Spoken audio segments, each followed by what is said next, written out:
Welcome. I'm John Halcyon, and this is the Hug Nation broadcast. Today I want to talk about the new year and charging into 2021. And what are some tips and tricks to get the year ahead to be as good as possible, as joyful as possible, as satisfying and I was going to say productive, but maybe not. Satisfying. We will define ourselves what that means. Number one, let's not do resolutions, okay?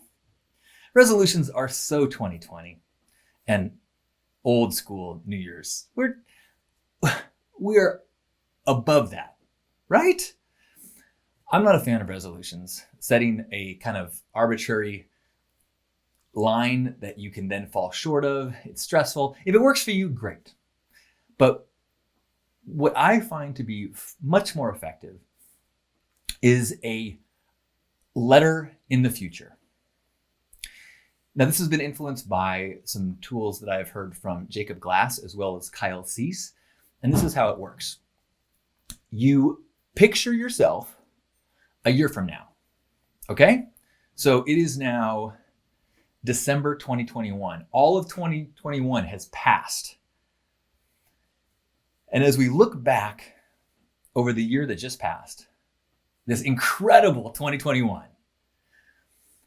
we write a letter to a friend. You can write it to me. You can write it to a sibling. You can write it to somebody that you could really kind of celebrate with and feel no bashfulness or humility in talking about how awesome your year has been. And write a present day, this is what happened, this is what did happen, past and present, not future, about what happened in 2021.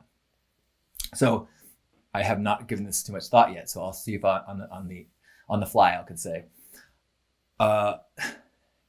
dear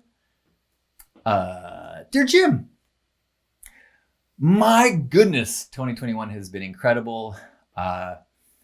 I took that trip that I've been thinking about. I finally found the perfect place. Now here's I'll take some side note of what I'm doing.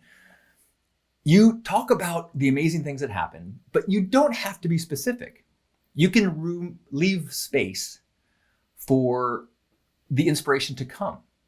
So I know I want to travel. I don't know where I want to go. So I just talk about having an incredible trip and how it worked out perfectly. On that trip, oh my gosh, I met the most incredible people.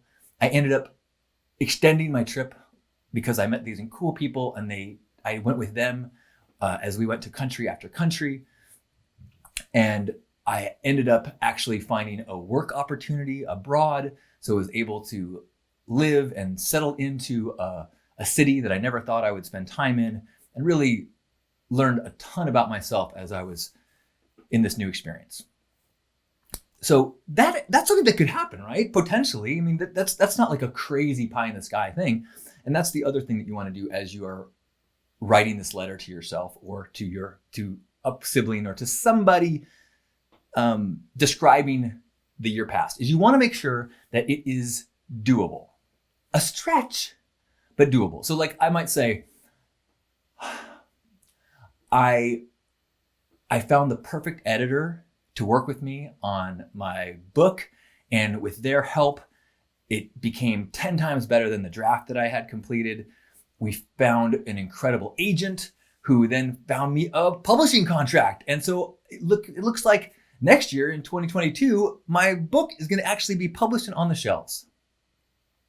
That's doable, right? That's potential. Now, if I said I wrote 9 bestsellers in the last year, and all of my movies have been all of my books have been optioned by Oprah, and 3 of them have been made into movies. Now we're into this realm of sci-fi. That's hard for your manifesting, visualizing brain to really believe. But I could get a book done and agent there, and that could happen next year. So you want to talk about what's happened in a way that is possible, but would be incredible if it did. But yes, it did happen, and then describe it as best you can. And if you don't have the details, Don't fill in the details. Just say it was incredible. Oh, I finished that book about that. I couldn't decide on what topic, but I found the perfect topic. And turns out there's a huge market for this topic. And they said, I'm the perfect person to write it. They matched me up with the perfect editor. It was difficult. I was stretched. I was challenged, but I'm so proud of what I created. And now it's leading to all these other opportunities. I've been just started speaking and getting invited to places that I never thought I would before. And actually, I'm in talks with Oprah's people. So cross your fingers. Who knows what's going to happen in next year in 2022? But everything seems to be going incredible. Did that make sense?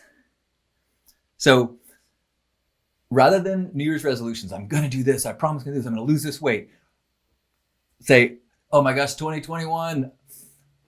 I finally found a exercise regimen that felt good to me. I feel healthy. I feel strong. I look in the mirror and I feel good. I wake up in the morning. I feel good.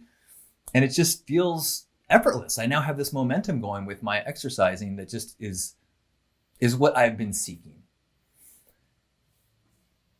See how that's different than I'm going to lose 15 pounds, join in a gym, these kind of carrots versus this really anchor into the satisfaction of something that's happened.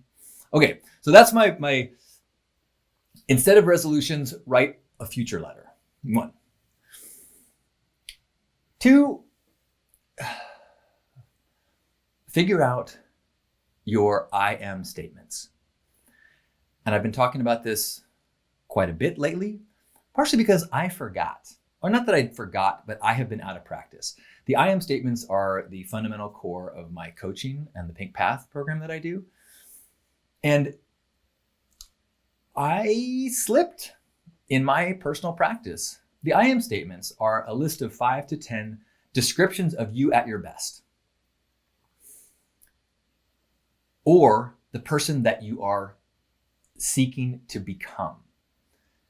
So the goal of creating this list, which is a living, working document, you change it as it suits you, as it feels good, as it doesn't work for you. You kind of keep massaging it as things happen in the world. You might go, "Ooh, I need to add a new I am statement," or "This one isn't serving me anymore." Things like, "I am curious" is one that was just shared in chat. Or, I am a vessel of love in the world has been my number one for a long time, because I know that when I start the day with these certain I am statement reminders, it sets the tone. It sets the sails. It gives me the foundation for how I'm going to respond to everything else that happens. And if you don't have that foundational direction, you don't have the input of the program that you're going to run, then you're this blank slate that as you encounter social media or a phone call or an email, you then become shaped by that context and you become reactive and you either become what people need you to be, want you to be, or you respond influenced by the exterior as opposed to finding that authentic you and going, okay, now how am I going to deal with this challenge as that? For example, that I'm a vessel of love. If I can remember that, and then I see a comment that is accusing me of being, I don't know, whatever, a fraud or racist or something, I can feel the trigger and go, okay, my number one objective here is to be a vessel of love. So how in this situation can I be that? Instead of feeling the trigger and going, I want to stop this feeling. I want to prove myself right. I want to defend myself. Now, I may still have those actions, but if I first go to that foundational reminder of who I am, then I can respond, defend if that's the proper response, from the truth of who I am, instead of as a reactionary kind of out of connection to my alignment, out of alignment with my truth. So figuring out a list of I am statements, don't get too worried about them being perfect. You're not going to tattoo it on your chest. It's going to be in a piece of paper that you print out and leave it on your bathroom, your window, or excuse me, your mirror, or on your fridge. This is my old one. It's like all covered in stains and stuff from eating in front of it and spilling things on it. But this is a newer one that I printed today that's got adjustments and newer things on it. And as I was reading it today, I was like, ooh, I want to add some things that are really coming up for me a lot lately, or things that I've heard recently from teachers that I want to make a part of my first thing in the morning practice. Like I used to have I am present as one of my I am statements. And in talking with a friend, they helped me massage what being present means in a way that was helpful to things that I'm going through right now. One is that when I am present, nothing is wrong. So I'm going to add that, or take out I am present, say when I'm present, nothing is wrong. And the other thing about presence is the idea that if I am present, then I am free from any of the stories about the past.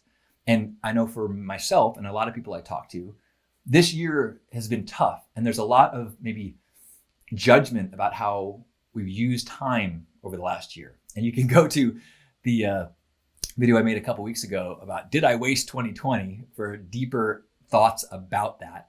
But to remind myself first thing in the morning, I'm going to add the statement, I am starting fresh in this moment.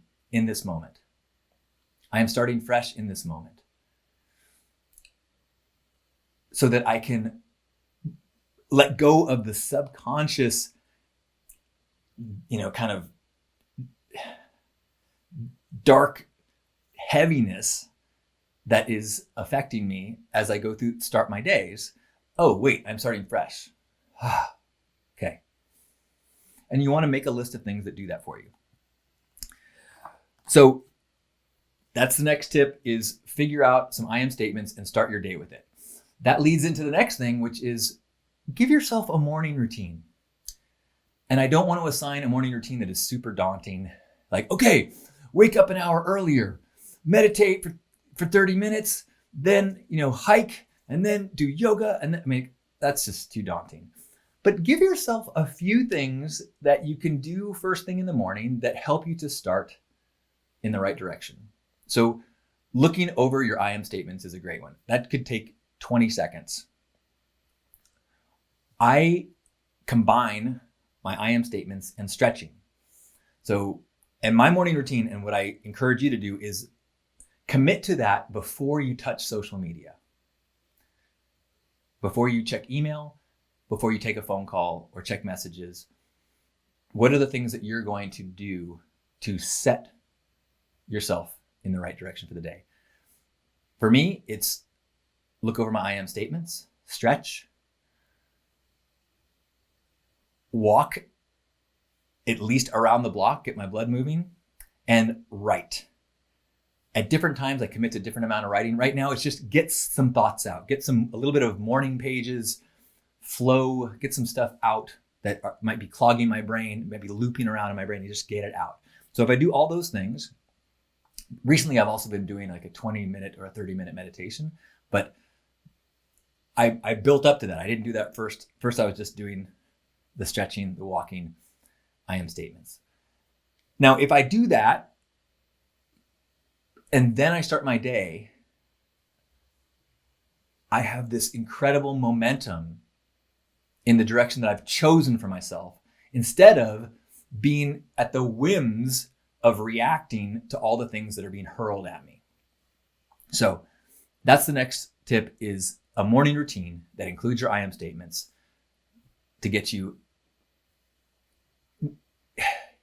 giving some wins, some authentic, yes, this is who my higher self wants to be in the world, before you get caught up in the whims of the day. And the final thing that I would suggest doing is just do a year in review. Do maybe your memory is better than mine, but I often end the year with a feeling of,